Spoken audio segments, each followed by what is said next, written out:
ჩემია, მათ ჩემი მოსაზრება მოახსენო. ნუ მოკლედ საქართველოს სიტუაცია არის უმძიმესი და არის პერსპექტივა, რომ უკრაინა რომ მოიგებს ომს ჩვენს ქვეშევრება, ეს ჩვენთვის განაცია არ არის. იმიტომ რომ საქართველოს ეხლა უკვე აქტიურად ვითარდება. 1 მილიონი ემიგრანტი არის ევროპაში, რომელსაც არ აქვს ხმის მიცემის უფლება. თვითონ საქართველოში არჩევნები არის ანულირებული. აი ქალბატონმა განონა ბრძანა რომ მაინც მივიღებდიო არჩევნებში მონაწილეობას. დამიჯერეთ, ეს არის აი აბსოლუტურად ყველა გაღებული ენერგია. ბიზნესის ვარჯიში ჩაუვლია წერს ციფრებს, როგორც მას უნდა და ეს არის აი ცირკი. არანაირი არჩევნები საქართველოში არ ტარდება. ეს არის რუსები, კრიმინალი, ნარკოტიკები, ფული, ეს არის წარმოუდგენელი საზისრობა. ასევე ქალბატონმა ფონ კრამონა გითხრა, რომ საქართველო იყო ერთ დროს ძალიან წარმატებული ქვეყანა კავკასიაში. ჩვენ ვიცით ეს. ეს იყო მიხეილ სააკაშვილის დროს. მიხეილ სააკაშვილმა საქართველო ამოართლია რუსული კლოაკიდან. აქ იყო საშინელი ამბავი, მე გავიზარდე საქართველოში და ვიცი. ანუ კრიმინალი, ნეპოტიზმი, ტერორი, საშინელება.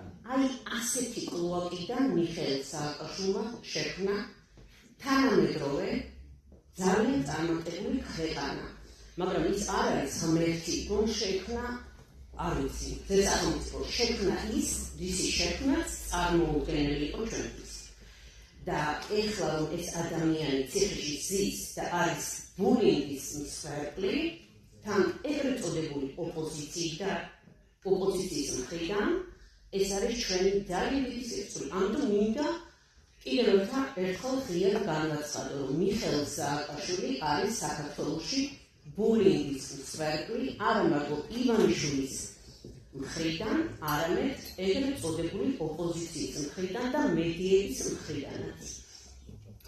ძალიან გთხოვთ, მე ვარ სულიად დამოუკიდებელი, გერმანიაში ცხოვრობ 20 წელი, სპეციალურად ამ კონდიციებისთვის ჩამოვედი, მოხარული ვარ რომ ყველას აქ ხედავ, ძალიან დიდი მადლობა იმისათვის, რომ საქართველოს ეხმარებით, უღრმესი მადლობა, მაგრამ მინდა გითხრათ, რომ ჩემი ქვეყანა იღუპება და არ ვიცი, მე უკრაინა რომ გაიმარჯვებს, შეიძლება უკრაინა გაიმარჯვოს 2 წელში ან 3 წელში, ჩვენ აღარ ვიარსებებთ.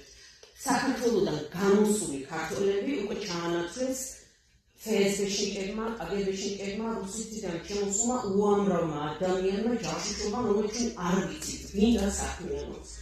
აი, საშინელი სიტუაცია და თქვენ მე ვიყურებ ძალიან დიდი იმედის თვალით, იმიტომ რომ მე მგონი რომ თქვენ ძალიან ბევრი შეგვიძლია და ძალიან გთხოვთ, რომ იბრძოლოთ, იმიტომ რომ თქვენ იქნები ჩვენი გმირები.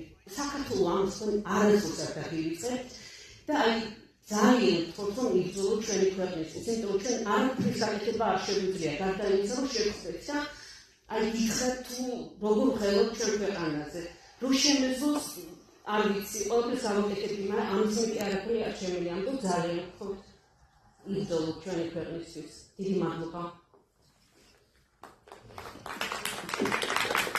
I'll let you answer maybe and give you next.